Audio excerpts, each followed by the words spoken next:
high school soccer, and that's what we have for you here on ETV. The Skippers from Minnetonka have traveled eastwards down I-494 to match up and lock horns with the Wildcats from Eagan here at Eagan Stadium, the campus of Eagan High School here in Eagan, Minnesota. My name is Nathan Cron, joined by my broadcast partner Skip Newton and an award-winning ETV crew.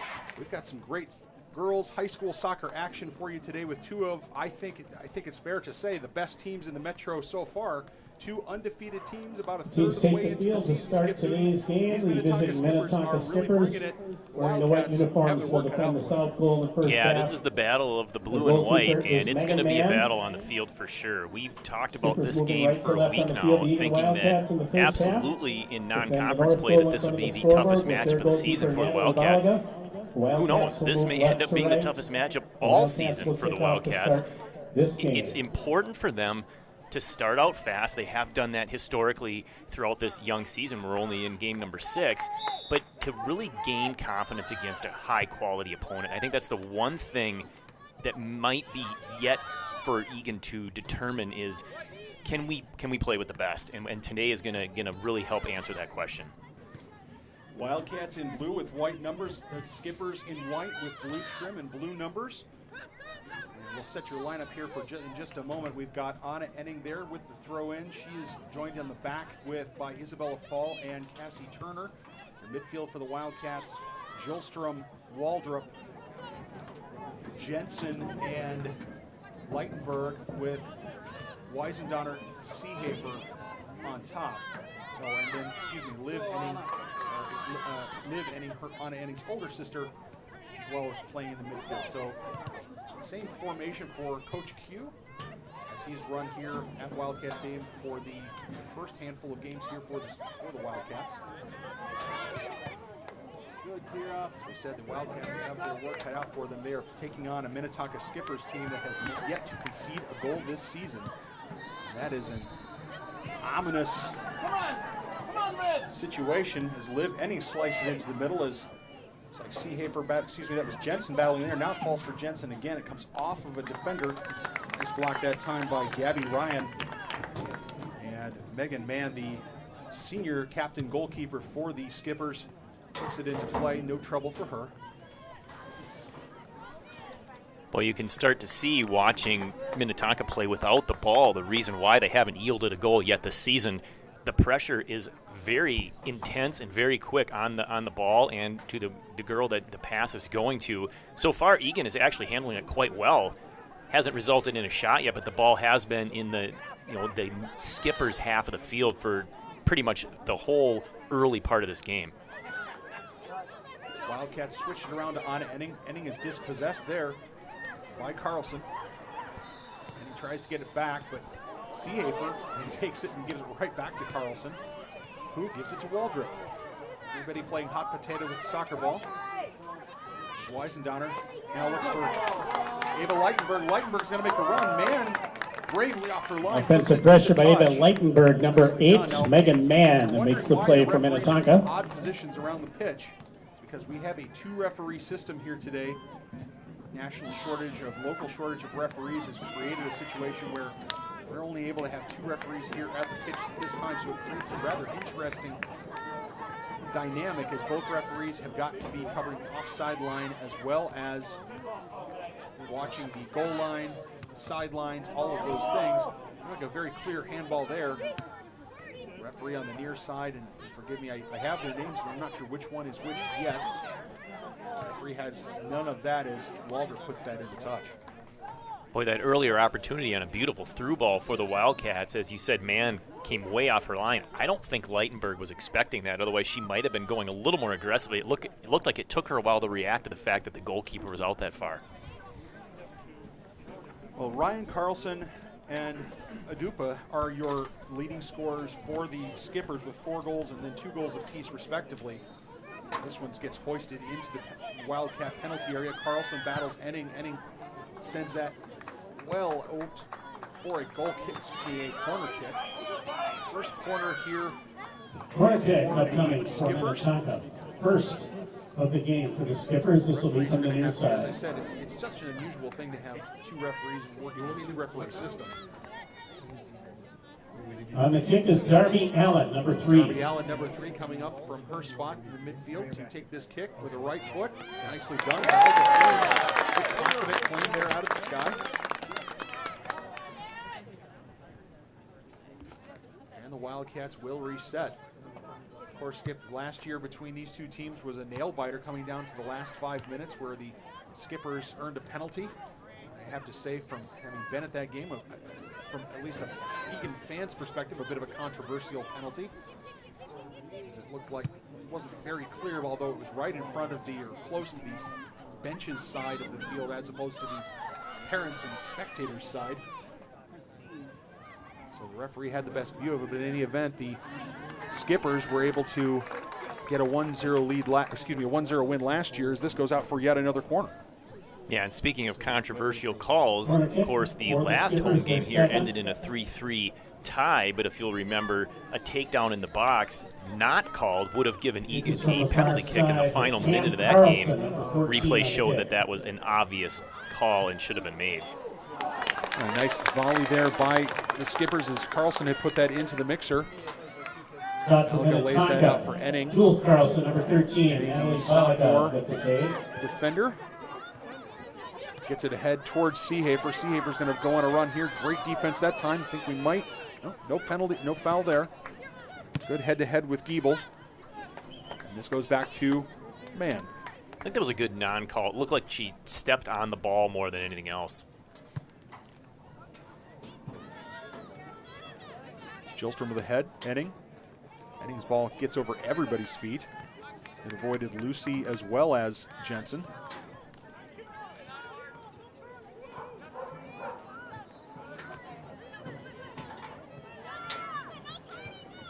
You can imagine the Skippers, given that they have not yet conceded in a game this year, would be unlikely to give up too many goals. And the Wildcats, despite a couple of ties where against East Ridge with 2 goals apiece and White Bear Lake with 3 goals apiece, very few of those goals scored in open play, most of them coming off set pieces or corners.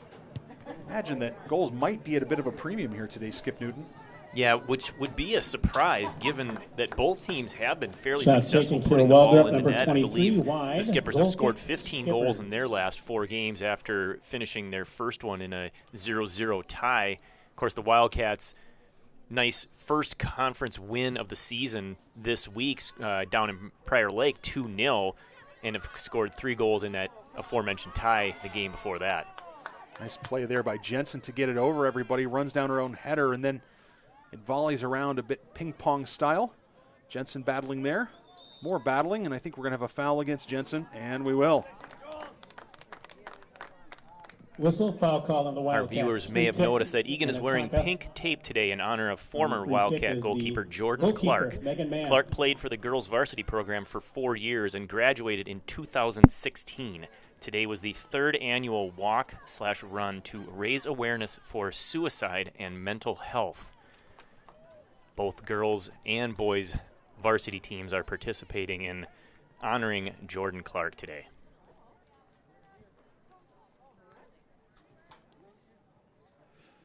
Isabella Fall on the far side hoists that into play. It's poached high in the air. Waldrop comes up and gets ahead to it. Enning gets ahead to it. Now Weisendonner has it at her feet. Weisendonner has been on a bit of a scoring tear. She didn't score against Prior Lake, but had a brace against White Bear Lake in the previous game, and occupying that center forward position, so critical for somebody in that position to either score or set up their teammates. Turner finds Weisendonner. Weisendonner, big touch, but finds Seehafer, who sends it forward for Enning, who had made the run. I like how the Wildcats are doing some quicker passing, even some one-touch passing to try and relieve themselves of that aggressive Skipper pressure.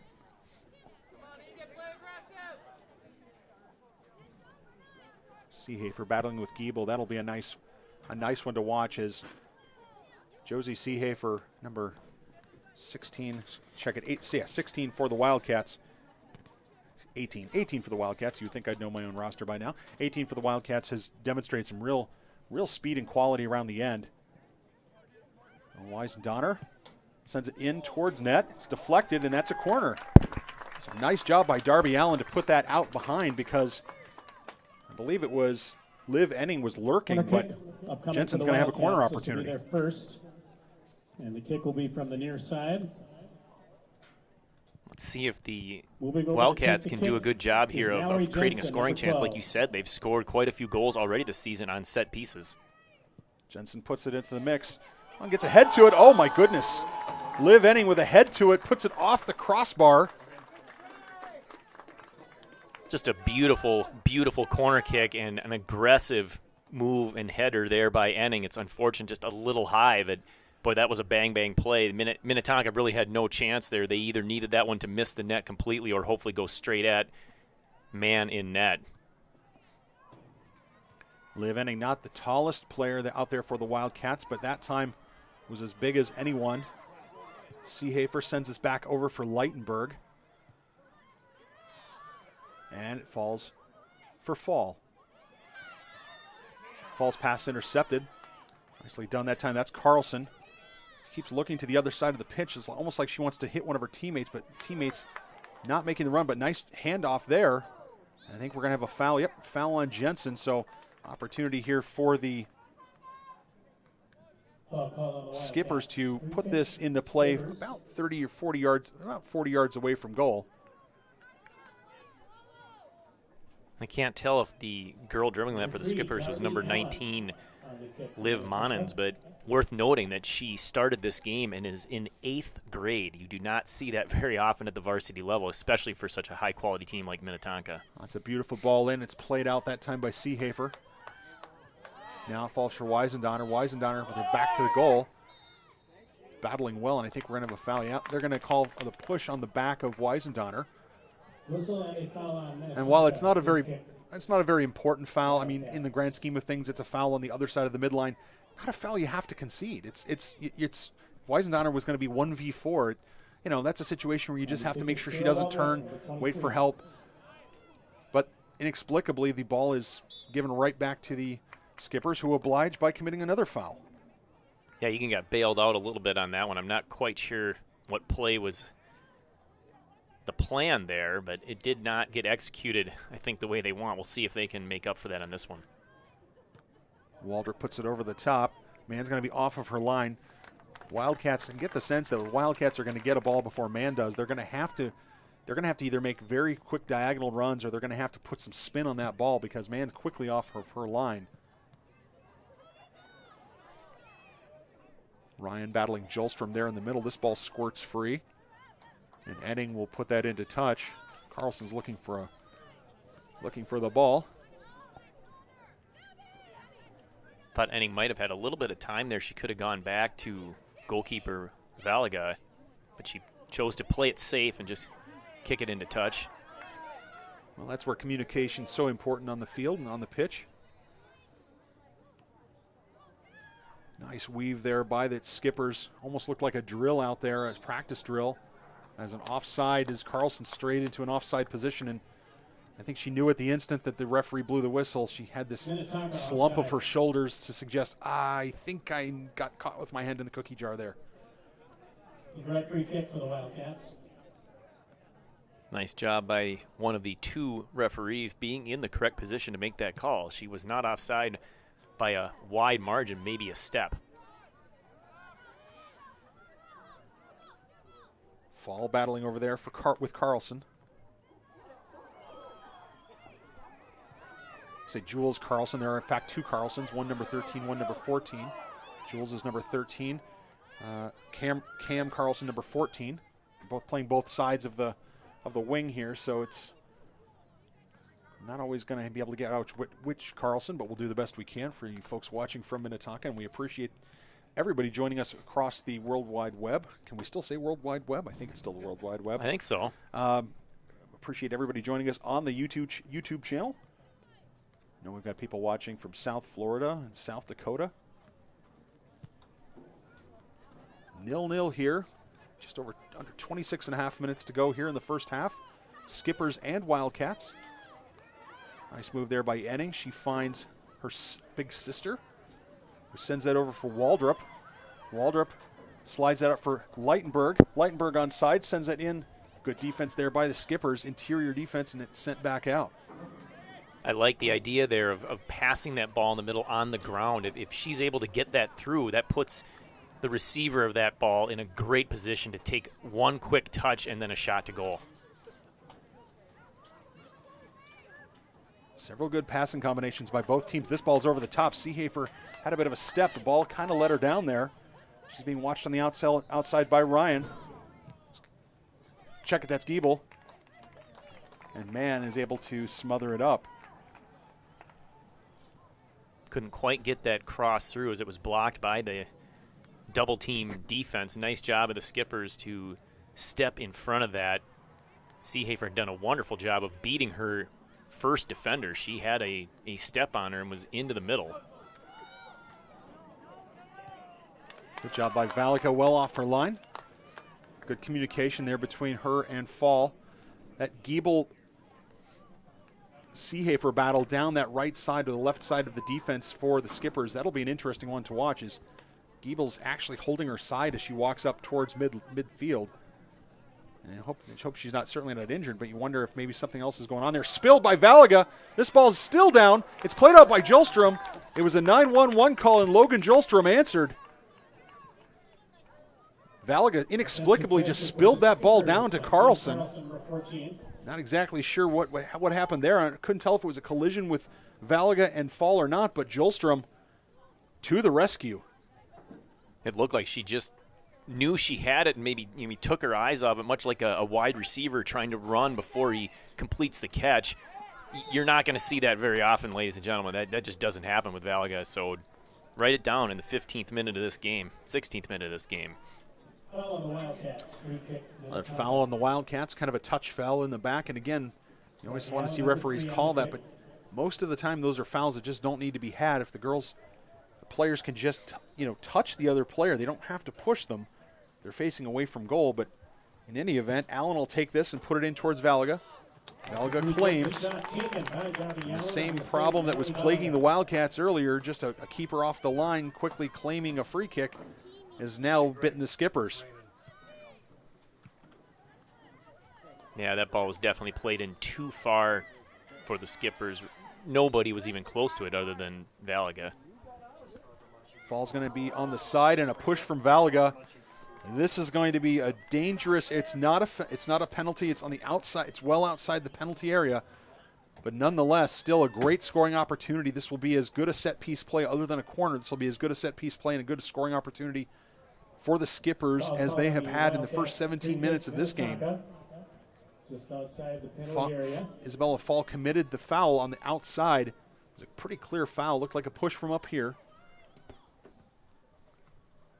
Eagan has all 11 players in the penalty area right now. So I think that's Ryan. Will stand over it. Looks like she's setting up for a right foot outswinger. It comes in, finds a Minnetonka head, and then finds the touch line or the end line. Nice job that time by the Skippers to get up to that, but as it was somewhat mostly harmless.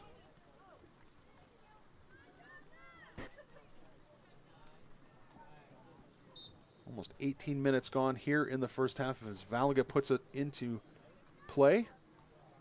Jolstrom with a nice little flick on there. Waldrop over the top, but nobody there but Skippers. Leitenberg out of nowhere. If somehow that ball falls for her, she's got an opportunity. I think Leitenberg knew she was coming from an offside position. I think that's why she went wide there. Yeah, that was a really heady play there. I was noticing the same thing. Nice job there by Leitenberg. Good awareness. Leitenberg and Seehafer have been, oh boy, turnover from Jensen.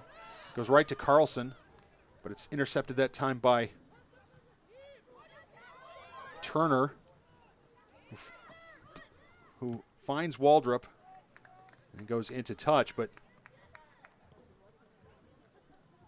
this is the kind of game, Skip Newton, where mistakes are going to get punished.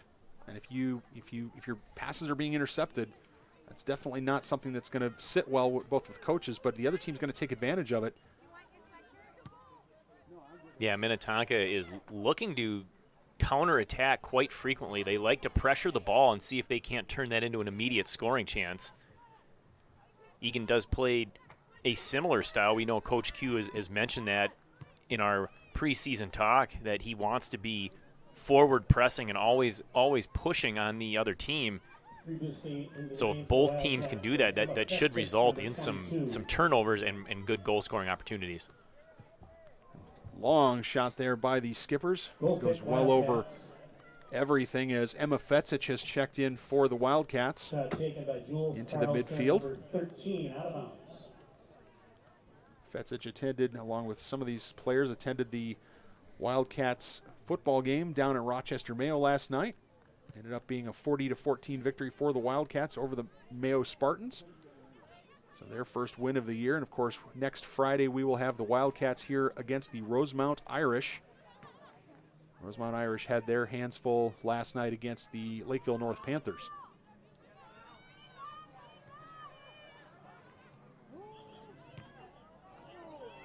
There's an opportunity as Enning goes down. Ball can go wide. Nope, absolutely no. Not a call there. Everybody's falling over everybody. Minnetonka bench wants a foul there. And she fell over her own feet. Well, I thought the Skippers did a nice job of taking that ball to the middle and making the defense commit. Was waiting for that easy dish out to the left to the Wildman player, and it just didn't happen. I was too, Skip Newton. Absolutely. Here's an opportunity for Seehafer. She's going to get it in her right foot. It's going to slide across goal, and Leitenberg was not able to get back to the back post. Checking in, we're going to have some more substitutes here for the Wildcats. See if we can pick out some of them. Got the freshman sensation, Ellie Westerman. We've got Courtney Bumpers, Addie Tanner, as well as Macy Bray. And Ellie Westerman, number 3. So lots of new faces out there, and new blood out there for the fresh faces out there for the Wildcats. Have not seen any substitutions yet for the Skippers. Based on all the umbrellas in the stands, looks like we might be getting a little rain, starting to smell like precipitation a bit as well. Nothing serious that's probably going to impact the game all that much as of yet. Skippers have an opportunity here. Excellent step that time by Enning. And a great job. That ball never went out of play, went straight up in the air. I was going to compliment Tanner on winning a throw, and it never went out of play. A blast from down deep by Keenan. And forgive me if you're watching from Minnetonka, or if you're a Minnetonka supporter, forgive me. Those numbers on those jerseys, the backs are fine. The fronts, they're a little small. That's a bit of an eye test from where we are, but we'll do the best we can. I'm just glad that you blame the size of the numbers and not my aging eyes. Well, I would blame our production staff, except we've got an award-winning ETV crew. You can't throw them under the bus. In any event, with just over 17 and a half minutes to go, we still have a 0-0 score here between the Wildcats and the Skippers. Skippers have kind of had their way. Seem to have had better offensive pressure here over the last handful of minutes. Yeah, it started off where Eagan was definitely playing in the Skippers half of the field consistently, and that has shifted where we're spending more of our time looking down to the left half. And this ball will go out again. The Skippers are going to have their third corner of the half. On the far side. Ball finds its way towards the penalty spot. It's played out that time by Westerman. Westerman attacks again. Looks for Fall, and Fall sends that into touch. Well, you mentioned it, Skip Newton, the Wildcat girls last game, a 2-0 win over Prior Lake as Kron and Zirkelbach check in. Kate Kron, number 16. Minnetonka into the game now. Maeve Tompkins, number 10. Maeve Tompkins and Avni Udupa, and number 18. Avni Udupa checking in for the Skippers. Nice play here to the middle. It's broken up that time by Bray. The game against Prior Lake here for the Wildcats, it was at Prior Lake actually, and 0-0 at half. Wildcats came back in the second half with goals from Seehafer and I believe it was Leitenberg. So goals and production coming from those outside wing positions. Their next game is the 12th, is September 12th against Eastview. That's a home game that'll be here on ETV starting at 7 o'clock for the girls. Ball finds its way into the middle. And shot from well outside. That time by Giebel. She did not hesitate to fire that on. It looked like that was the intent as soon as she got that pass back. I don't know if she just mishit that or maybe it was just a little bit aggressive and outside her range. Well, I have to say, as Valaga's goal kick is there, intercepted cleanly by Gabby Ryan. Now it falls for Tanner, who tries a 1-2, and it doesn't come off that time with Fetzich. Westerman gets it back on her feet, sends it for Bumpers. Bumpers has an opportunity. She's got Tanner on the outside. Bumpers continues with it, is dispossessed. Great defense there. And offside. Wow. Offside. A rather interesting offside situation where Gabby Ryan was in an offside position when the ball was played, came running probably 5 or 6 yards back into an onside position before the whistle was blown. Well done by the referee that time. Yeah, it's pretty rare when you see someone called for offside and they're standing on their own half of the field. That's right. She absolutely ran from the other half. It was a great play. Here's a shot. Oh, okay. Offside. Never mind. And I think that, yep. I was wondering, why isn't she pulling the trigger? That explains it. Zirkelbach on the outside, playing a forward advanced position. We've seen Zirkelbach play the outside defense position as Enning has moved over there to take that spot, but Zirkelbach playing an outside wing position. So Coach Q changing his lineup a little bit, moving some players around. I have to say, even though we haven't had a lot of great scoring opportunities for either team, it's been an entertaining game so far. Both teams have demonstrated some real quality. As this ball gets behind Enning, and Enning will run and concede the corner.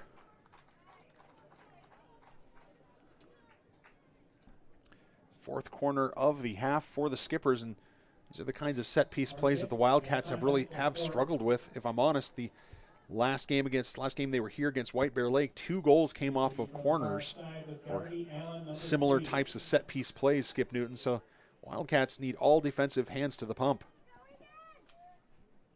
Yeah, they're doing a really good job of standing in front of Valga, trying to harass her. Hopefully that doesn't put Valga out of position at all. Ball falls harmlessly. Keenan with it. Keenan turns, fires, hits Bray.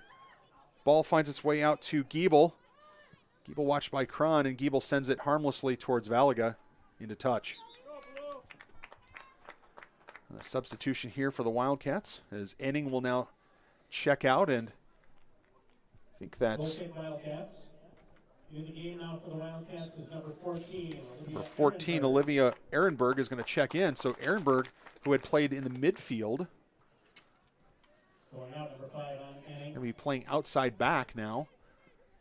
I have to say I'm a little bit confused as to how Valga's picking out her targets with her goal kicks. That's the second time one of her goal kicks has been easily taken away. That time we're pressured by the Skippers.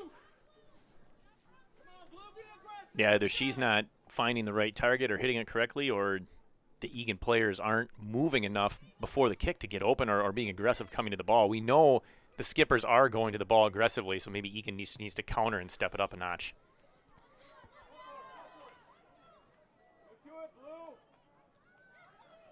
Ehrenberg on the outside. Udapa goes around her, sends it in for a cross. Finds Kron's stomach, who chips it out safely, looking for Bumpers. Bumpers a little bit by herself, was looking for Zirkelbach. Didn't get it. Instead, it gets sent back into the Wildcat half as Turner's ball she's bailed out that time by the Skippers because that ball was intercepted and kind of a dangerous pass.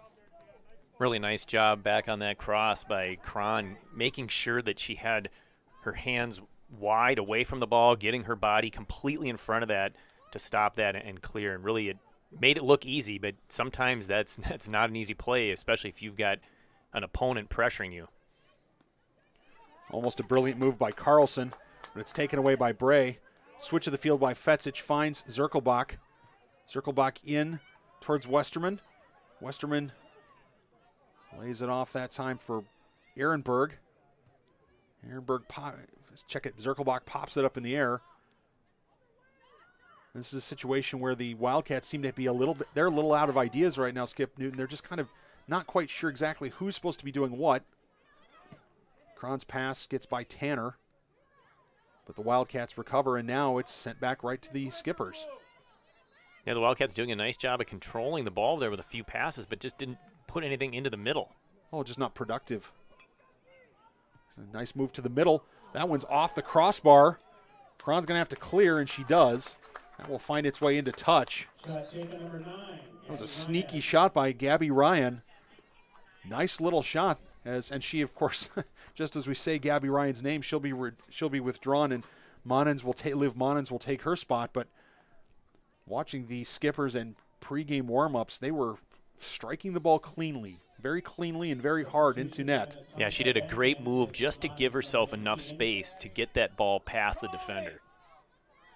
A nice move inside by Monens.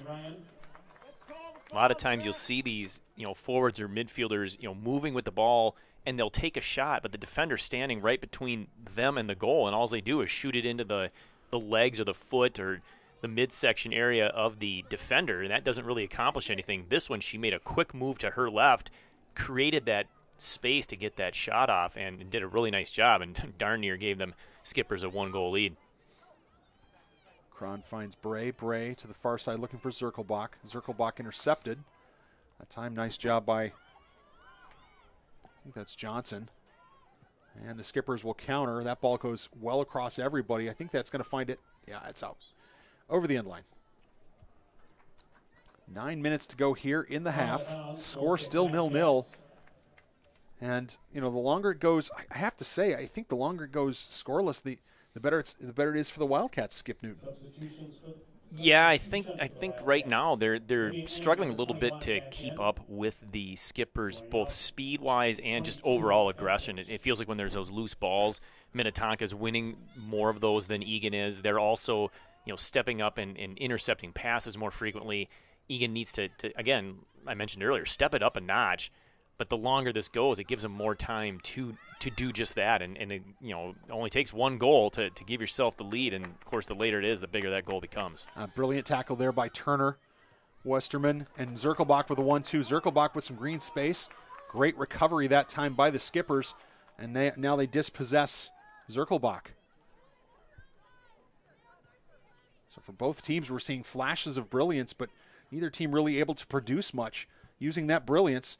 Some defense down the sideline as Kron gets it, loses it. Here's an opportunity for it, and they score for the Skippers.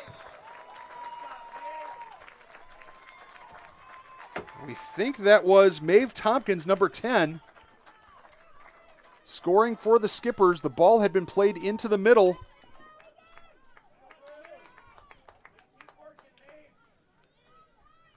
And that's a goal for the Skippers that puts the Wildcats under some real pressure, coming at in the 33rd minute here of the first half. Okay, so Jules Carlson actually is going to get the credit for the goal, and Tompkins is going to get the assist.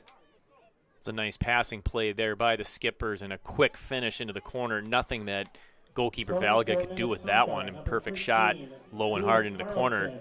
Defense caught napping just a little bit. They weren't on their marks, and they got beat enough on the outside to allow that cross into the middle. 12 seconds. The Skippers' goal scored by Jules Carlson. So Carlson nets for the Skippers, 33rd minute. Wildcats will have a deep throw here. You're right, the central defense for the Wildcats, that she was standing there and unmarked, effectively unmarked, and had space, and Valga was going to have to really pull something out of the hat to have a chance there as Zirkelbach finds a couple of heads in the penalty area.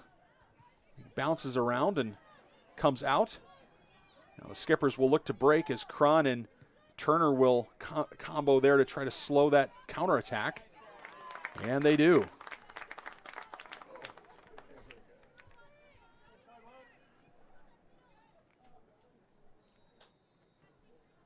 There was a point where the Wildcats had a reasonable shot lead over the Skippers, but the Skippers in the second half of this first half have really turned that around. There's another long strike that time by Jules Carlson. Carlson for 13, wide, goal kick, Wildcats. So it looks like Waldrop is going to come back and take the goal kick here for Valga. Clearly, Coach Q making the same observation that you made just a few minutes ago about the goal kicks just not going where they needed to go. Ball turned over there by the Wildcats and it's put out of play. And the Wildcats have got their work cut out for them here in this half. Whole slew of substitutions coming in for the Wildcats. Maybe that'll give them a spark, get things going here, and see if they can't turn things around in the last 5.5 minutes.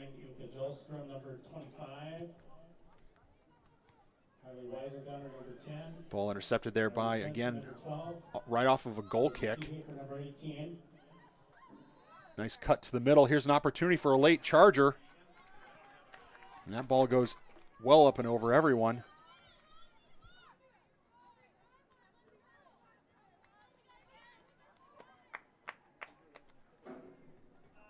Skippers with their defensive records certainly have to be feeling good, not conceding here in the first half, and still have not conceded the entire season. I have to say, I suspect that's not going to be the case the entire season. But nonetheless, an impressive defensive record. Yeah, just a couple of decent scoring chances for the Wildcats, and really I think the best ones have been negated by man and goal coming off her line so aggressively. And she's outside the 18 right now. So an aggressive goalkeeper that's not afraid to play out. Well, if the keeper, of course, is at the top of the 18, the minute the Wildcats get the ball in the attacking half, it might be worth trying to put one over her head. I'm sure she's probably planned for that eventuality, or that contingency, I should say. But nonetheless, if you're the Wildcats, you've got to take advantage of every opportunity as we wind down inside 4 minutes now for halftime. Yeah, there are some definite strong legs on the back line for the Wildcats. So something to consider if they can win the ball in the right position. Of course, the closer the ball gets to the half, the more man will back up and get in position to defend such a play. But something to take note of should a turnover or the right opportunity present itself. One thing the Skippers have done very well here today is their defense inside, I should say, is this.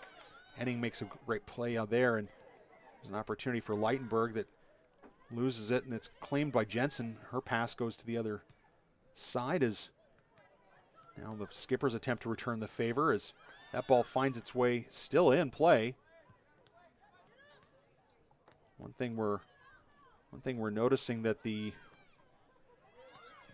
Skippers really are doing, they're very aggressive, very quick to the ball. The Wildcats in the midfield, Skip Newton, not a lot of time to open up their lunchbox, so to speak, right? I mean, lots of quick defensive pressure. Yeah, they need to make a decision quickly, almost make a decision before the ball gets there, and then do something with it right away.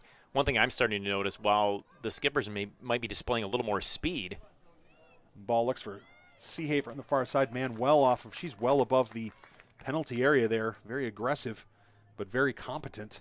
Yeah, there's one where I wish Seehafer would cut inside and try to get in front of man and on that particular cross. They have to have made the observation by now that man's coming off her line, and you need to adjust your approach and your strategy as a forward, knowing that she's going to be there and she's not going to sit back and let them make plays, even at the top of the box. Yeah. Wildcats have got to protect this ball. Another 2 minutes and change left here before halftime. Getting into halftime 1-0 down is not the end of the world as Weisendotter makes a run down the left side. That ball's put into touch that time. I think that was Burchild on the defense. And the Wildcats will have Turner trot forward. And she'll give it a good heave to the back post as Seehafer lurks. All the Skippers are back on defense, almost every one of them in the penalty area. Ball looks for Enning as it's sent out that time by the Skippers.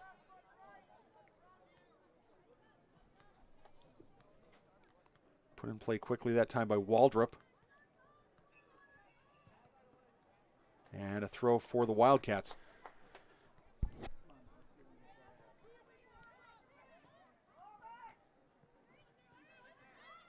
Wildcats trying to force the ball up a side as you see Coach Q waving his arm in the air, hoping the Wildcats will switch the field. Jolstrom, now Jensen. Jensen, sandwiched there by Allen and one of her teammates. 1 minute remaining in the first half. 1 minute. 1 minute remaining in the first half. Wildcats find themselves at a one-goal deficit. Waldrop on the defense on the far side. The ball's going to find its way towards the end line, but at first it wasn't going out, but then it was tapped by another player, Wildcat player, and now the Skippers will have another corner. Their fifth of the first half. But so far, the other corners have been fairly well dealt with by the Wildcats, and hopefully, if you're a Wildcat supporter, I haven't just given them the commentator's curse. Yeah, they've played some great defense so far, led by Valaga coming out on that first one and catching that one. Just seems like when the ball goes in, just like in this case, there's blue all around. They're doing a really good job of preventing any shots on these corner set pieces. Ball got played up that time by Waldrop expertly, and we have found our way to halftime here at Wildcat Stadium, Eagan, Minnesota, and we understand there is some weather moving in from the west. We'll open up our windows and take a look out to the west here shortly and give you a weather update coming into the second half, but the rain there is light rain out there now and might be a little bit heavier coming our way, so we'll have to see how that impacts play here, but the Wildcats playing perhaps the best team that they've seen all season, a team that has not conceded, has had some good goal scoring, Skip Newton, and this is, on the one hand, the Wildcats will be frustrated that they've conceded and that they haven't gotten one of their own. On the other hand, they're down 1-0. They were down 1-0 at half. Yeah, it's not an insurmountable lead. That, of course, right, anybody can score a goal and turn things around, but they are going to have to pick up the intensity. I think Minnetonka, after that first 5 to 10 minutes, they really kind of turned things around, and they've used their speed and aggressiveness to take over the game, and they deserve the 1-0 lead, and hopefully Eagan can counter that in the second half. Well, for Skip Newton, I'm Nathan Cron. We'll step away here for halftime, and we'll be back in about 10 minutes here on ETV.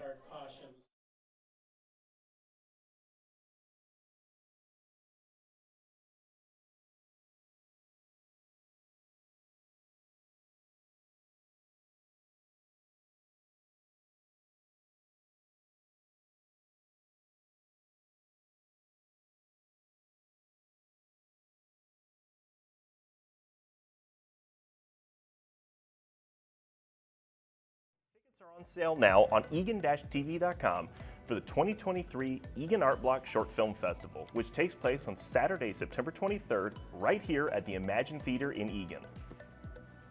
With the popcorn, snacks, drinks, not to mention a Q&A with filmmakers, and a great selection of films, this festival is going to sell out fast. So get your tickets now on Eagan-TV.com for the 2023 Eagan Art Block Short Film Festival, and be a part of one of Minnesota's fastest growing film festivals. And we'll see you at the movies.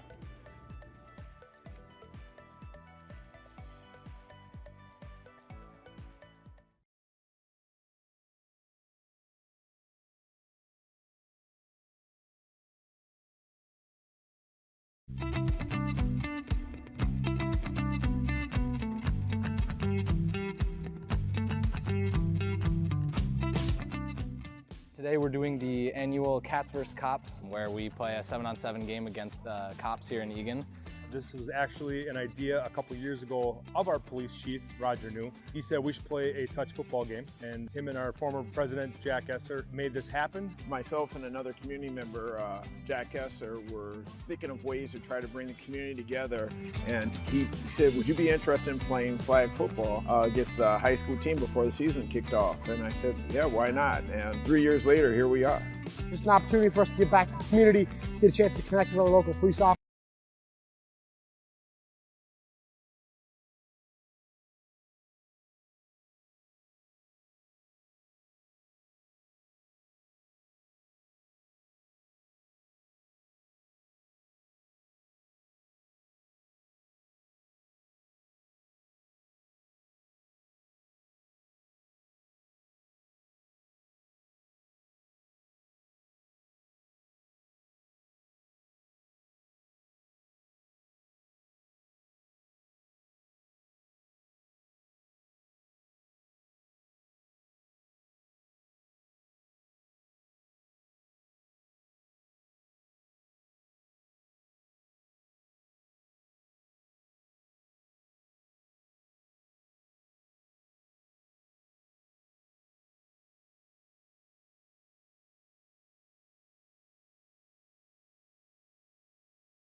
Welcome back to Eagan, Minnesota. We've got the second half of our girls varsity soccer match between the Skippers from Minnetonka and the Wildcats of Eagan. I want to apologize for the first half. We had some technical difficulties with the sound or with the picture, or just some technical difficulties, I'm told. And so as a result, I'm forced to say my award-winning ETV crew has fixed those difficulties, and we expect a smooth broadcast moving forward.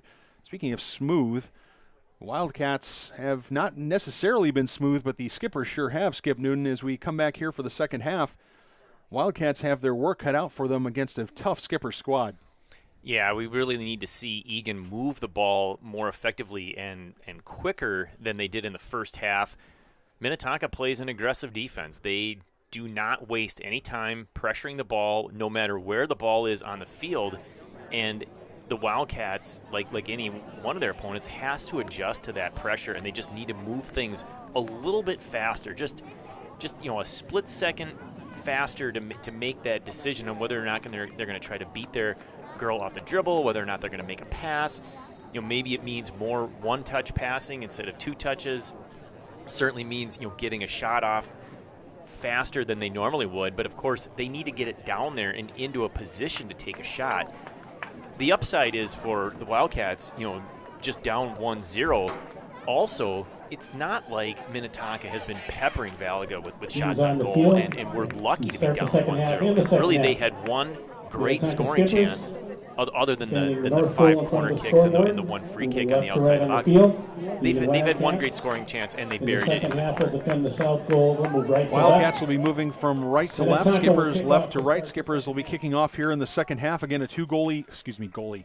I'm still got my head in hockey. A 2-referee system. 2-goalie system would be interesting in hockey, but a 2-referee system here, so you'll see referees kind of in some odd places, and we are underway here in the second half as it's starting to get a little bit darker here in Eagan. Understand there might be some weather on the way, so we'll see how that plays here. We'll see if we can set your lineup for you for the Wildcats. It looks like it's going to be your starting lineup across the back. So that's Fall, Turner, and with the throw in now, Anna Enning. And Jolstrom with the ball there, along with Waldrop, Jensen, and Enning in the midfield. Seehafer, Weisendoner, and Leitenberg are your forwards wings.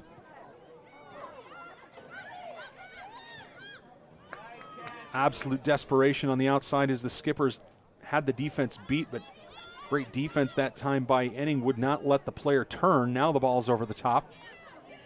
And Enning and Carlson will race for it. Enning puts it into touch, but Carlson doing jumping jacks over there, wide open, but her teammates just couldn't get her the ball. Yeah, it was some nice defense there, like you said, not letting the opponent turn with the ball, just staying right on their back, not committing a foul as well. Just really good individual defense. Wildcats have a bit of a hill to climb here, no question about that. They're going to climb that hill. They're going to have to do something that no other team has done against the Skippers yet this season, as we see some fancy footwork there by Jules Carlson. And Lucy here on the near side goes around Leitenberg. Oh, 1-2 nicely done that time as Waldrop gets absolutely beaten. Fortunately, Turner comes to her rescue and sends that back out. Nice play that time by Darby Allen. Just poking the ball past Waldrop and going right around her.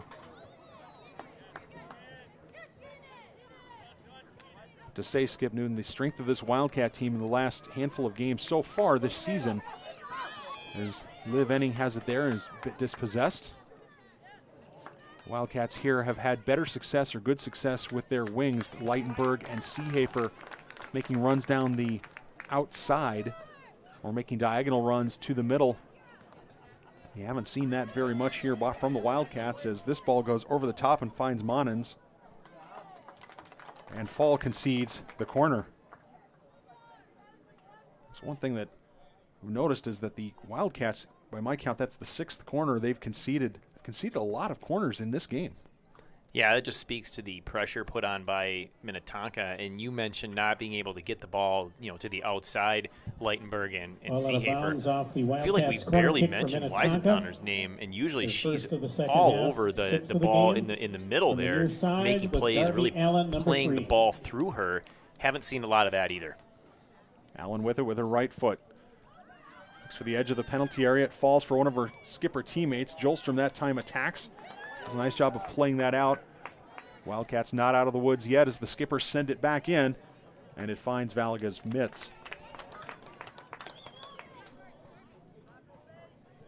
Just over 36 minutes to go here in the second half. Score 1-0 to the Skippers.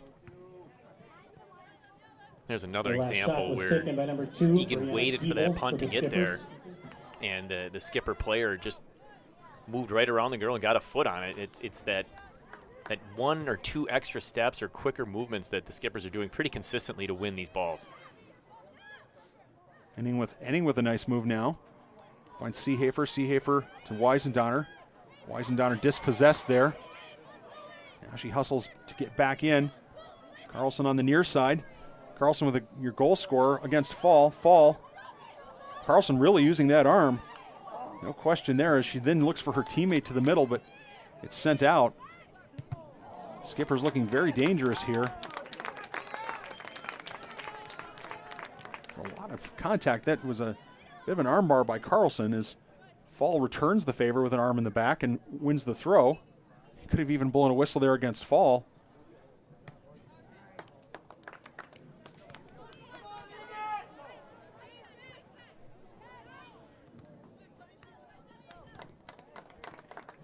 Fall puts that one into touch, and the Wildcats will regroup here defensively.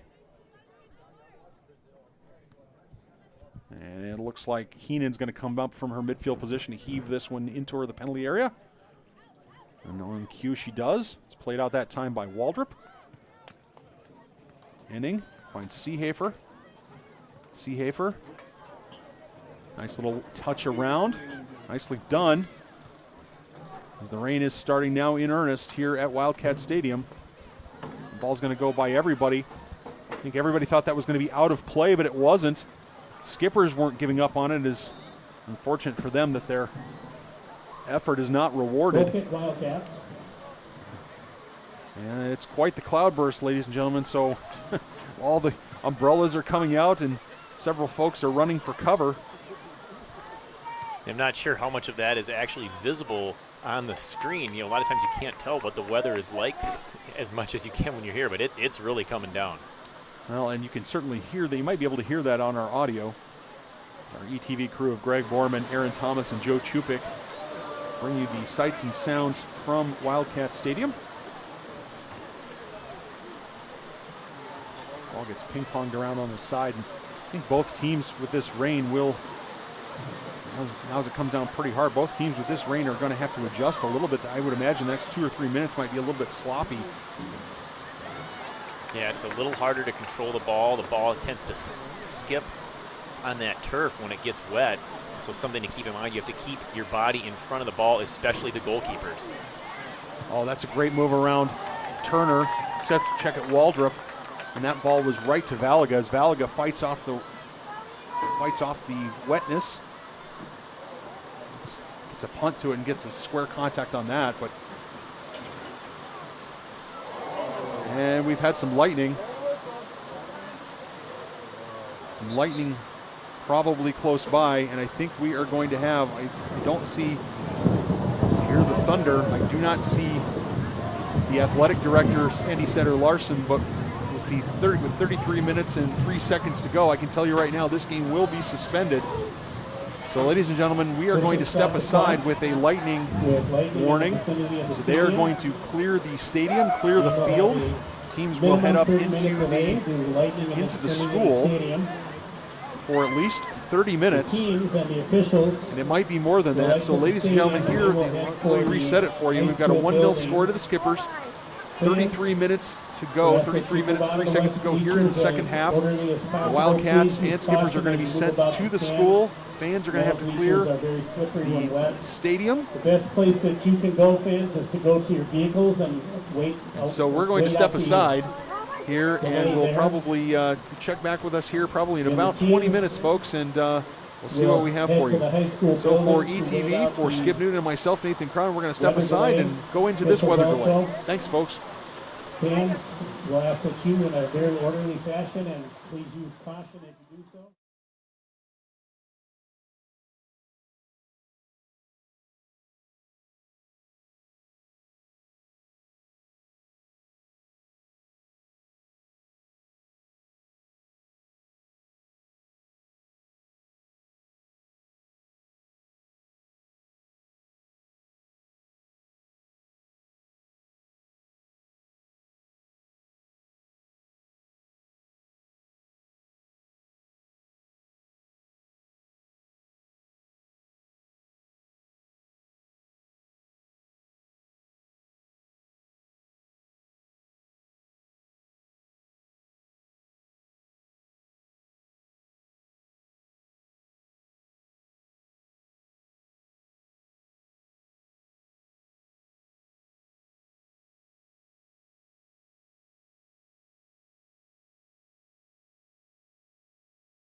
Well, the sky was formerly blue. It got gray for a while, but the clouds are going away here in Eagan. Welcome back to ETV's presentation of girls varsity soccer.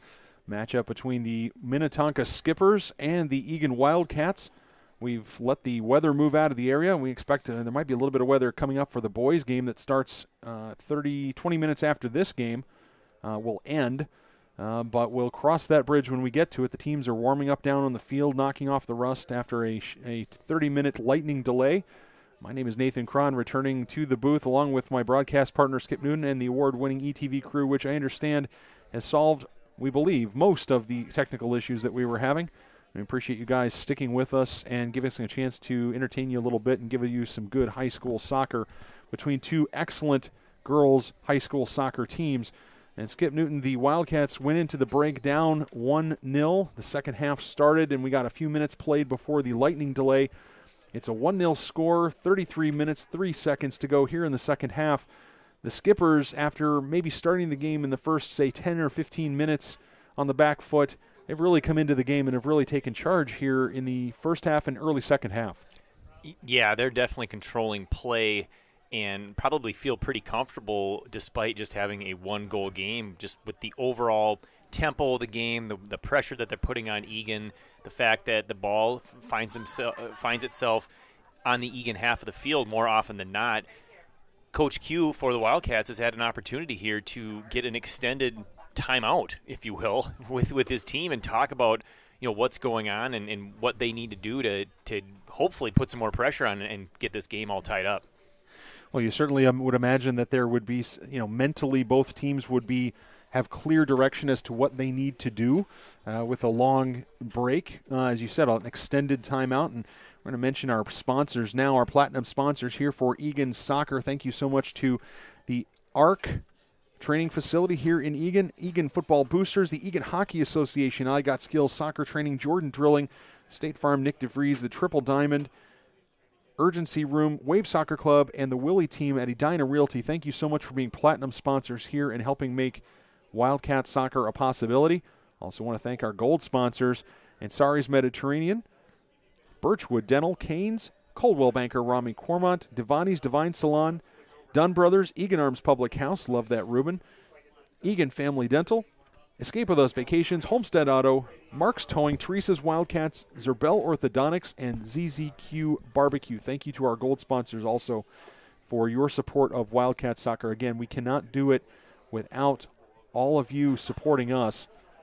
And right now, the best support for the Wildcats is going to be some sort of offense, something to get something on the board. Even trouble senior goalkeeper Megan Mann, make her make a couple of tough saves or make her move her feet and put her under some pressure. At this point, from an Eagan fan standpoint, you just want to see some offensive pressure that creates some scoring chances, and then hopefully the scoring chances will come. Yeah, we need to get some shots on goal. I mean, the scoreboard I don't think is accurate right now. It does actually have the Wildcats in favor in shots, or I'm sorry, in saves 5-2, but the shots on goal, now that I'm looking at the right stat, it looks like that's either 11 or 14, but 11-6 in favor of the Skippers. I would say that that's fairly representative of the game, almost a 2-1 margin, as well as the corner kicks leading 6 corners for Minnetonka and just 1 for Eagan, and we are finally ready to get back into soccer. We'll start with a throw from the Skippers into Carlson. Check that was Ryan. And both teams will realize that they have an opportunity here. The Skippers to, almost you get a feeling that maybe this game has two different ways to go, Skip Newton. Either the Skippers are going to burst here for a couple of goals and really put it away and run away from the Wildcats, or alternatively the Wildcats are going to score one or have some opportunities here and create some real pressure on the Skippers, and maybe we'll have something. Yeah, I think that's a great prediction of the really the two ways things can go. That it looks like things feel like they're going to break Minnetonka's way just because of the constant pressure. But again, with a nice half an hour timeout here, that gives Eagan a chance to regroup. Let's see if they respond. A couple of corners here to start. Corner kick Minnetonka. Let's see who took the first one, but Allen's going to trot over for this one. 7th of the game for the Skippers. Bumpers, 17 is on the pitch. I'm going to have to see who. We're going to have to set your lineup here as soon the as kick is Darby Allen, number 3. Area is resolved. Ellen puts her right foot to it. Waldrop gets ahead to it, falls for Fall. Fall chips it forward. Attempted play there by the Skippers, and it's played off the Skippers. Nice job by Anna Enning to win that throw. Let's set your lineup here. We've got on the back line, it looks like Fall.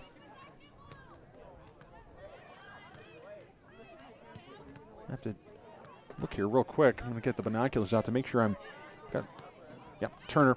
It's Fall, Turner, and Enning. Your forwards are Seehafer, Bumpers, and Weisendonner, as Mann says, okay, I'm going to let that ball sit there for just a minute, take a few extra seconds off the clock until she's pressured by Josie Seehafer. Your midfield is Jolstrom, Jensen, Waldrop, and Leitenberg.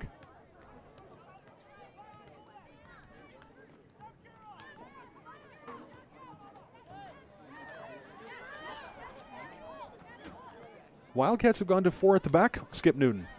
It almost looks like they've gone to 4 at the back with Leitenberg sliding into an outside back roll. Interesting formation change, bringing a girl back to the back line down a goal. You wouldn't expect that kind of response, although it's really tough to see. But yeah, I do agree. I think they've got 4 in the back, and it looks like they're asking their outside defenders to play up and more aggressively on the outside. We'll see if that bears any fruit. Obviously, the outside backs are going to be expected to get forward, but here's an opportunity for Carlson up the sideline. She's watched by Fall, so the battle of the 13s. And Jules Carlson wins the throw. Carlson's been aggressive all game, did score the lone goal in this contest.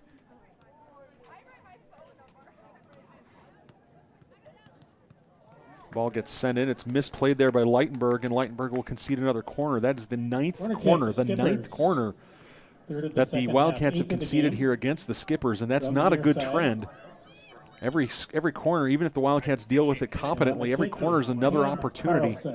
Number 14. Carlson will stand over it, put this in towards Valaga. It's spilled off of Valaga's mitts, but comes out and finds its way to a Skipper player. It's chipped away there by Seehafer. Nice play that time by Bumpers. Excellent touch. Seehafer sends that forward. Bumpers with it. She's let down a little bit by her touch. And the Skippers will get a bit of a clearance. Seehafer directing traffic for Leitenberg. Leitenberg says, I don't know about that one. The reason you know that Leitenberg's moved back into an outside back roll is because she's playing on the same side as Seehafer. So historically, Coach Q has had Seehafer and Leitenberg on opposite sides of the pitch.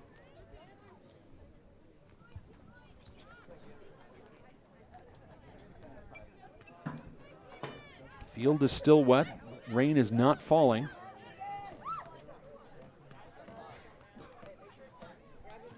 Bumpers has to come back on defense, and that is a bit of a miscommunication there by the Skippers, conceding possession. Skippers' last game was a 7-0 victory against Holy Family.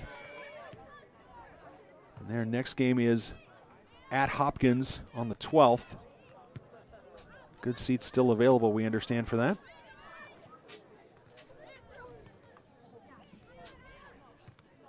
Nice step that time by Enning. Wildcats watched very closely by the Skippers, although that is intercepted by Jolstrom. First touch really let her down, though, and it gets away from her, so she makes a great play to take the ball, but then is not able to get it. Oh, big foul there. Not sure where the whistle was there as Enning took one in the back of the head. Yeah, I don't know how that's not called. I don't know how this one here isn't called either. It was a fairly aggressive move by Jules Carlson to try and get to that ball. Yeah, that's an easy whistle for a referee. I'm a little surprised that wasn't blown there. But here's Courtney Bumpers. Nicely done. She's got some speed down the sideline. Deals with one. Can't deal with 2 and 3. And that ball finds its way out to the Skippers as they counter. Really impressed with Bumpers the last handful of games here at Wildcat Stadium. She has demonstrated little bit of what I would call shiftiness, being able to change direction. I think people who watched her last year would say, we know she's fast. Can she change direction? And she's done that a couple of times here in Wildcat Stadium when we've been on the air, and it's been rather entertaining. Yeah, it's nice to have that kind of quality coming in off the bench. We're so used to the high quality play of the starters up front, but to bring in someone like Bumpers in reserve really allows you to maintain your offense and your pressure on the other team, and you're not missing a step even when you're giving your starters a break.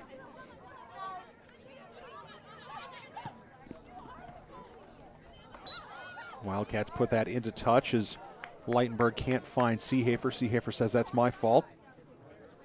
In any event, the Wildcats at this point looking for a captain, looking for a leader, looking for somebody to create something either in the midfield or in the attacking third. The ball might have come off of Allen's arm, but certainly must have come off something. In any event, the Wildcats maintain possession.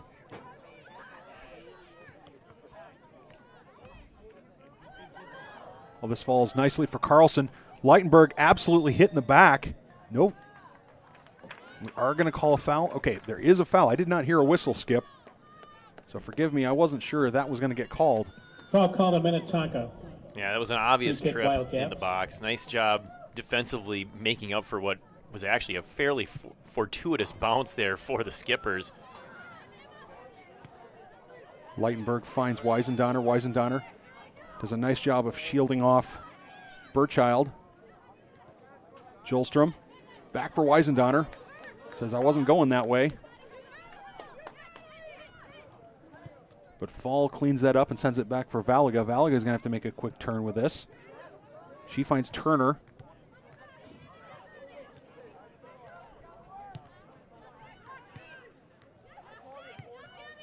Jensen laid that up for Fall. I'm not sure Fall knew it was coming. And Weisendoner tries to get it over to Jensen.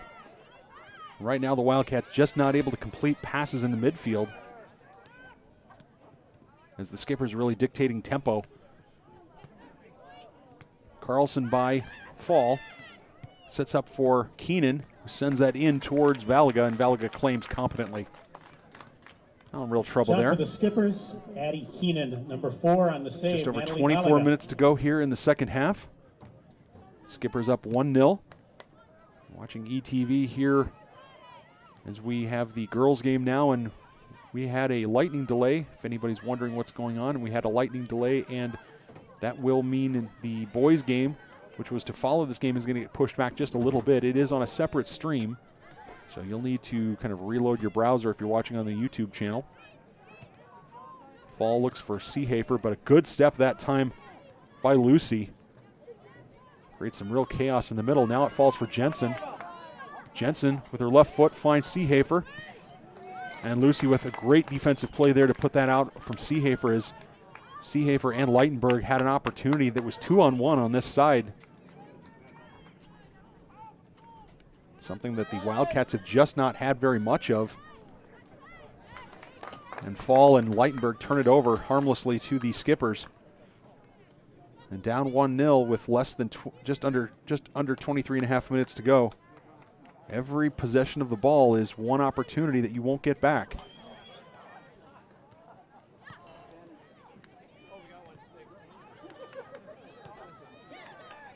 Jumped that time by the Skippers, trying to hoist it the other direction. It's Monens who had the assist on Carlson's goal. Enning will play this back for Valaga. Nice step. Brilliant step that time by Weisendoner. Unfortunately, none of her teammates able to claim that, but good pressure there by Seehafer. Nice job by Bumpers creating some defensive pressure. The Wildcats can play as tight to the Skippers when they have the ball as the Skippers have been playing to the Wildcats. It might yield some opportunity. And we're going to see some early substitutions here for the Skippers here in this second half. I say early because they didn't do any. There were no substitutions for the Skippers early in most of the first half. Yeah, they've been sticking mostly with their best, their starting 11. Of course, they do bring in a few girls off the bench, but really need to see more of that aggressiveness from Eagan, especially midfield and forwards. You know, force mistakes by the Skippers back line. See if they can't get a turnover and then do a quick counter attack. Back into the game, number 18, Avni Udupa. Going off, Jules Carlson. We'll be watching closely, obviously, from a time standpoint. The Skippers know that they have a 1-goal lead, so every opportunity to drive the ball and take their time setting up for a throw-in they will be doing, just as the Wildcats should be doing. Now here's an opportunity for a 2-on-1 to the outside. If they can turn it on, Turner steps. The cross comes in. Valga's going to have to claim that, and she does. She knocks it down. I think she wasn't sure if she was going to take that on, try to take that down below or catch it in the air high, and she kind of made both decisions at the same time, but in any event, it became harmless. That was a tricky little cross there by the Skippers, and nicely done by Valga. Ryan's shot goes wide, and Skippers applying a lot of number 9. A lot of Ryan. The offensive pressure wide here in this here in the, I guess I would call it the second. It's the second half of the second half, I guess. Valga's goal kick intercepted by the Skippers. Fall's going to be challenging there on defense. I think that's Monens. Check it, that's Udupa. And she earns the foul. Whistle and a foul on the Wildcats. Free kick earns the free kick for the Skippers, and this is a great scoring opportunity for the Skippers. Probably Darby Allen, as number good 3 or on as the kick for Minnetonka. potent as any potential corner kick. Just over 20 minutes to go. The Wildcats are really up against it. And my guess is she'll try to put this where her teammate can play it, not on goal. A good attempt at a header there, and that gets chipped up and over, and I think that's going to go, yes, over the end line, but just barely. Nice ball delivered in near that little box, also known as the 6. Number 7. It was Fortunately, Wildcat defense has been quite stout on all these set pieces thus far today.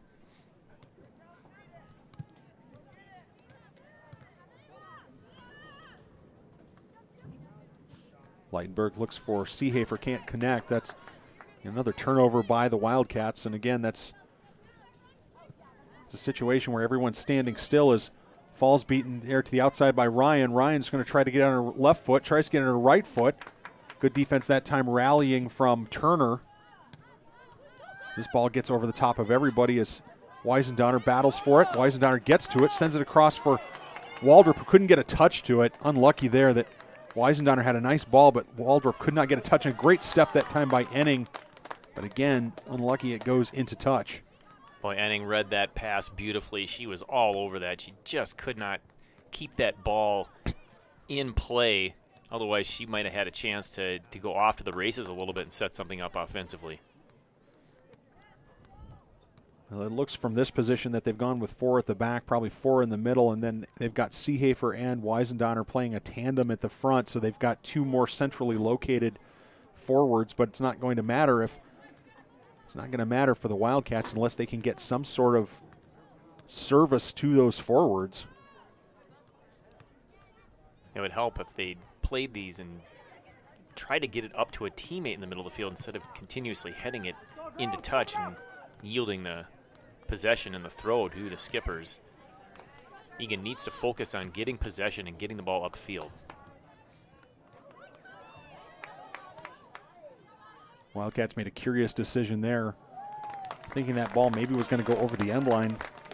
But Udapa did not think that ball was going over the end line. She was able to get a bad angle cross that Valga had to claim. Yeah, some great hustle there by Avni, number 18. She didn't give up on it at all and found herself all alone in play. Bumpers blocks the clearance. She's going to come after it. And Mann quickly off of her line, well outside, had to get that right, and she did.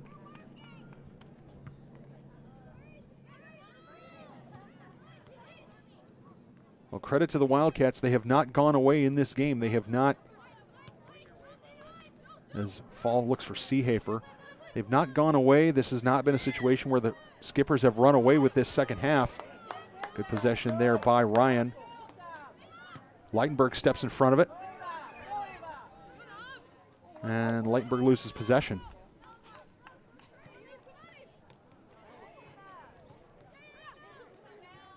Jensen.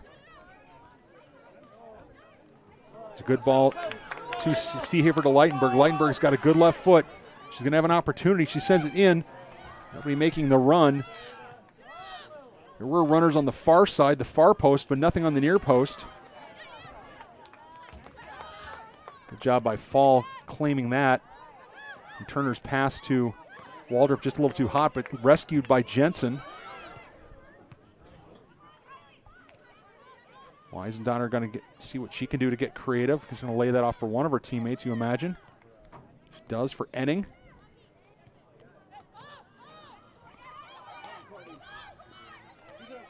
Yeah, Leitenberg on that last run, again, did a nice job of getting the ball deep into the 18. Actually did a negative pass on the ground, just couldn't get past that first defender. If she finds a way to get it through, she had open teammates standing in the middle of the box ready to put a shot into goal. Yeah, one of those situations where, you know, if you hit it on the ground, you needed to hit it in the air. If you hit it in the air, you needed to hit it on the ground. You know, one of those situations where the player just sometimes can't win. But down a goal, I would expect to see the Wildcats being more aggressive, even throwing caution to the wind, sending even more players forward. They need to be more aggressive on those plays like that throw in there. There was no blue jersey within 5 yards of that. That can't happen. They have to go for the ball. It needs to be better communication. I mean, Cassie Turner has the ability to throw the ball a long ways, but throwing it a long ways but to the other team isn't going to be helpful. So there needs to be better communication there between the players. Valga's going to come out and play this, but this is going to be intercepted by the Skippers, fortunately taken back by Turner, who pooches it over everyone. Well, almost everybody, as Dapa says that was Lucy saying not today. It's a good through ball, and again, this is going to come for Fall. And Valga will claim into the final 14.5 minutes of regulation. I do not think, given this is a non-conference game, and given I don't think we would have an overtime period. Waldrop get caught flat-footed there as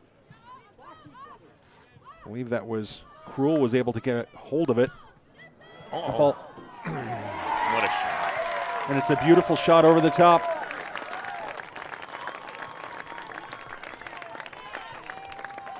That was just a perfect shot, and we had the perfect angle. As soon as that one was hit, you could just tell that had the right distance where it was going to be a tough save for Valaga, as all these really high shots are, but it was going to be low enough to get under the crossbar, and it was just a perfect shot. And in the 66th minute, Udapa scores for the Skippers, making it a 2-goal lead now for the Skippers, so they can feel a little bit more comfortable. The Wildcats feel like they maybe let an opportunity slip away from them. Not necessarily having a chance to get onto that, as Monens is going to get her second assist of the match. But this Skipper team, now I will say that they have taken advantage of some of these scoring opportunities, Skip Newton, but the thing that has impressed me most with the Skippers is their defensive pressure, the way that they've been so aggressive, and the Wildcats just have not been able to adjust to it. 54 seconds. Yeah, we're just not getting shots to goal at all, even when we get it down there. We're struggling so much to get it down into that area, and the few times that we do, again, the pressure is preventing us from getting a good shot. I mean, that was a blast from far out. I would be thrilled if the Wildcats could work it down and get a shot on goal from that distance, just to get something to challenge, man, who she has not been challenged all game. Absolutely not. No, the Skippers have definitely demonstrated their quality here this afternoon.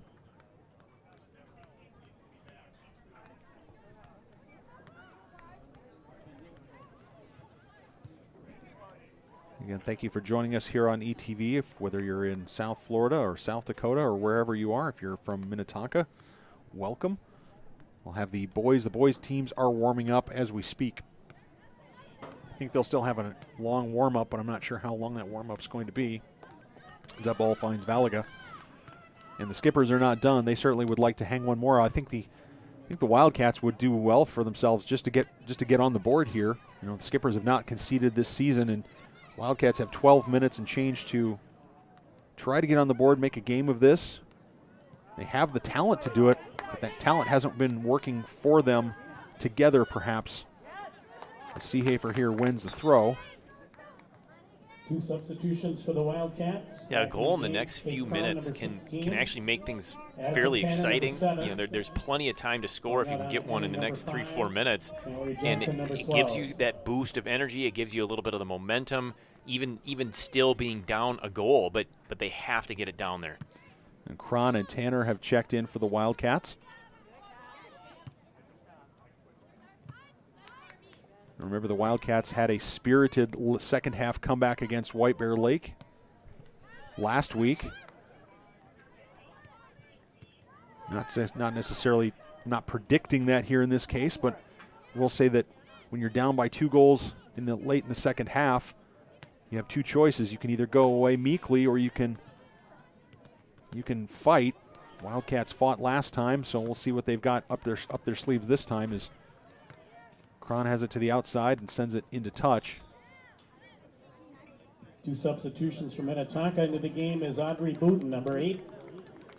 Returning, Jules Coach Carlson, Q just number 13. not able to find that right combination today thus far.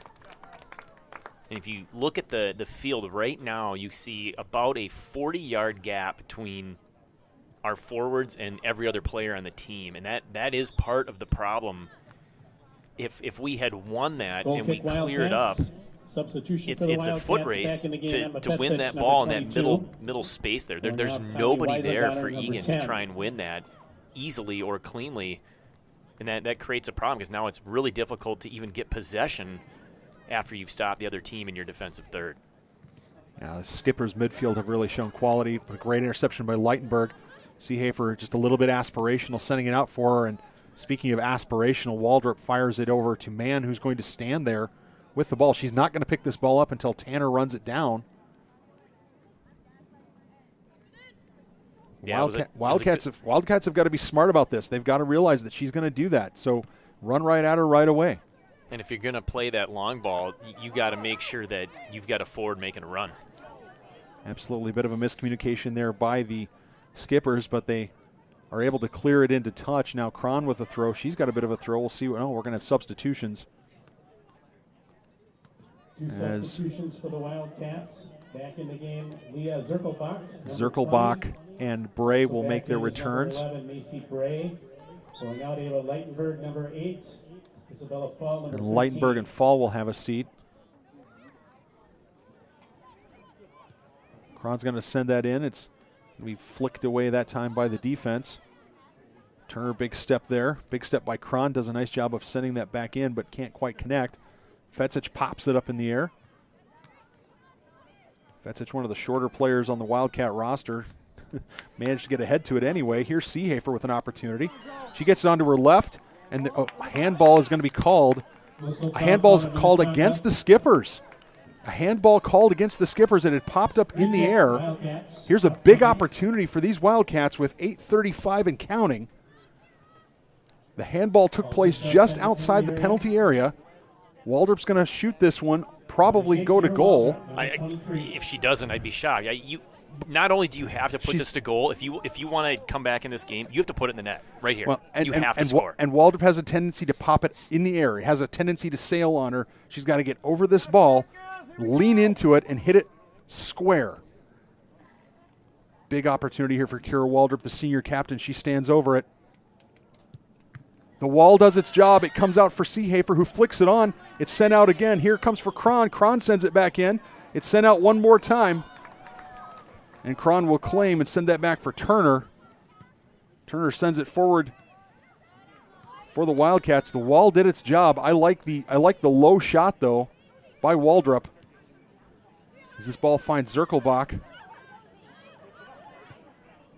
Zirkelbach switches the field, or tries to switch the field, but her teammates are dispossessed, and this ball goes over the top. Yeah, unfortunately, the Wildcats with their best scoring chance of the game, and they still unable to put any sort of pressure on man. I mean, she didn't even have to make a save. As like you said, the wall did exactly what it's supposed to do.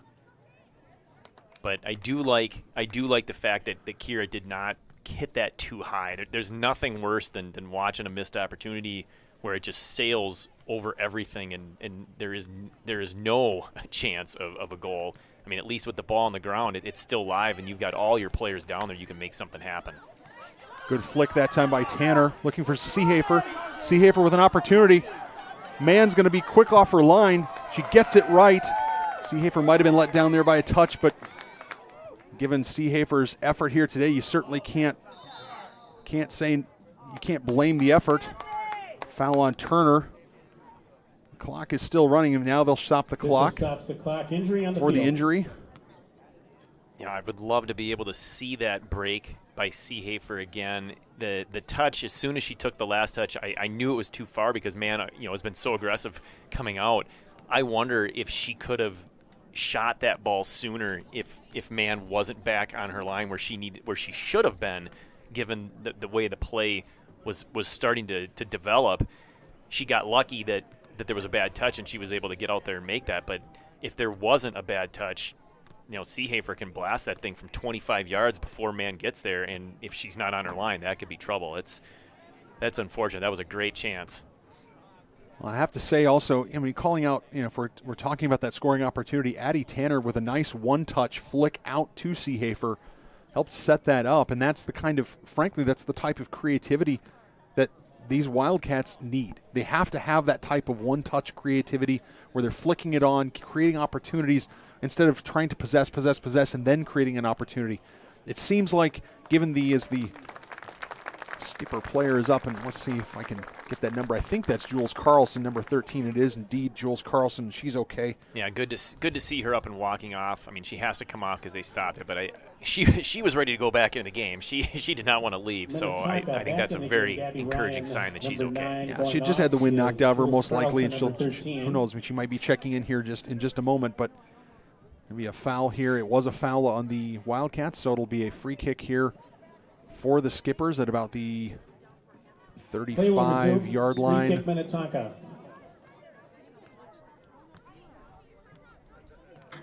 Allen will stand over it. Good pooch. She's got people lurking there. It's spilled. Valga spilled it, but she's able to climb on top of it. Boy, some nice touch on that delivery into the box.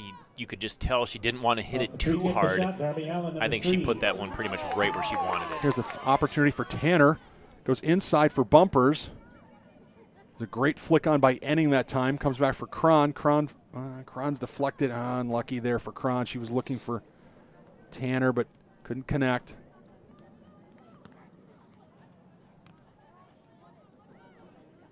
Enning. Turner. Enning again. Check it, that's Bray. Now the Skippers will send that in. It's flicked off of Turner's boot. Comes out for Waldrop. Fetzich. And the Wildcats really just have to start throwing themselves at every ball here and hoping something good's going to happen.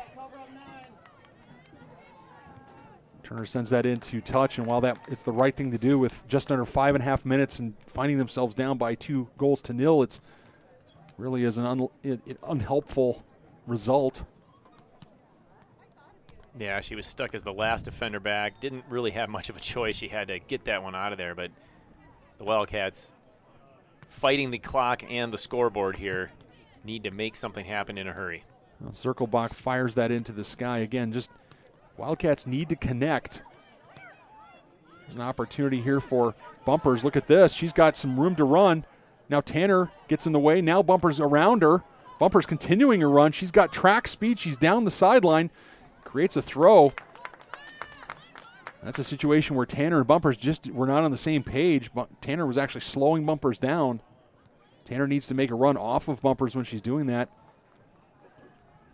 One of the few plays today where we've seen Eagan be able to display the speed that we've known them to have, all season long. kind of the first time they were able to take advantage of that. Ball comes over for Zirkelbach. Zirkelbach fires it. Goal kick for the Fairly Skippers. tame. I think she was looking and hoping somebody would get on the end of that, and no one did. But for Coach Q and the Wildcats, I wouldn't say it's back to the drawing board. You get the sense that the Wildcats here are playing an excellent team that has just outplayed them.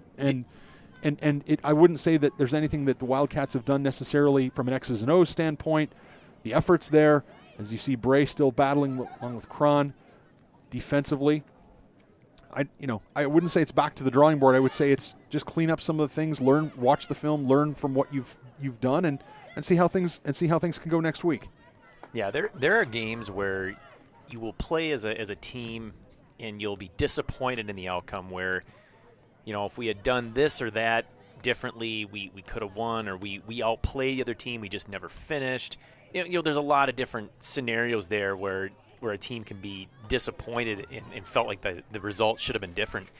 This is one of those games, barring a miraculous finish here, where Eagan can just say, you know what, today Minnetonka was better. That doesn't mean that they're going to be better all season long, but right now on September 9th, Minnetonka was the better team. I'd rather learn that lesson, again, in the second week of September than a month from now. That's right. And of course, if these two teams were to match up again, it would be at a state tournament. So there's always that. And I'll take it. This is the absolutely. Let's go. So the Wildcats. Oh, great score. Just a perfect turn and left foot into the corner. Even well defended, but sometimes good defense yields to better offense. And I think that was the case there, where she had her girl on her back and she just spun quick and just fired that left. It wasn't a rocket shot. Perfectly placed lower far corner.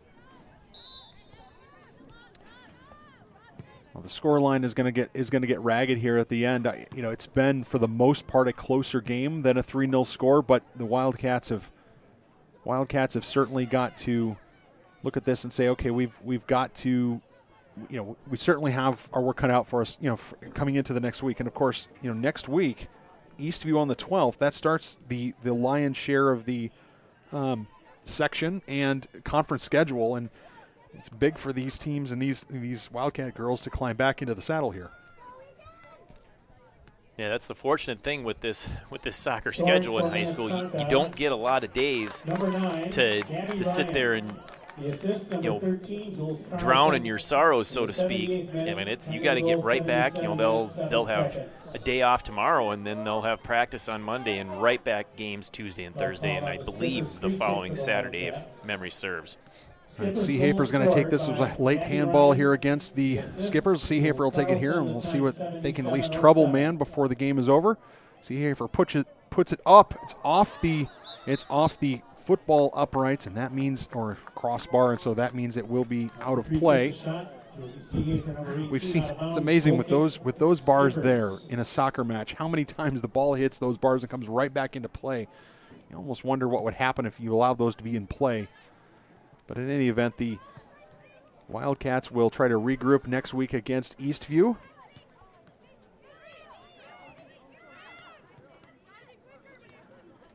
Seehafer's going to give it one more run down the sideline here. Now she cuts to the middle. Tries to get a shot. Good block, good team defense that time by the Skippers. 1 minute remaining in the second half. 1 minute. Thought there could have been a foul there. The pooch here from Cron. If somebody in blue can get on the end of it. And Enning looks for it. Now Tanner's going to battle for it. Bray. And that ball gets sent forward. And now almost down to the last 30 seconds here, 35 seconds and counting. And the Tonka Skippers are going to go back down I-494 with at least probably a 3-0 win. They're clearly the better side, especially here in this second half, Skip Newton. The Wildcats had their moments throughout the game. A few opportunities here, a few opportunities there. And in the first half, maybe the first few minutes of the first half, looked pretty strong. But Skippers have really asserted themselves here in the second half.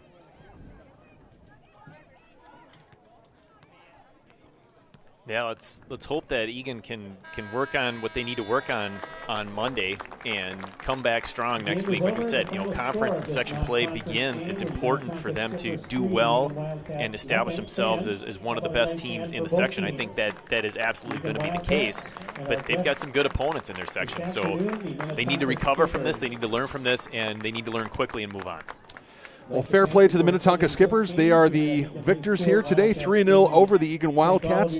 Excellent Skippers team, and we'll be keeping our eye on them as they go through their Lake Conference schedule. The Wildcats will be back in action here on ETV on the 12th against Eastview. That'll be a great game. We expect a great crowd as Eastview so close, and so many of these girls know each other from being in middle school or being in other sports together. So for Nathan Cron, myself, Nathan Cron, Skip Newton, my broadcast partner, and my award-winning ETV crew, thanks for joining us here on ETV. Final score, Minnetonka Skippers 3, Eagan Wildcats 0. So long, everybody.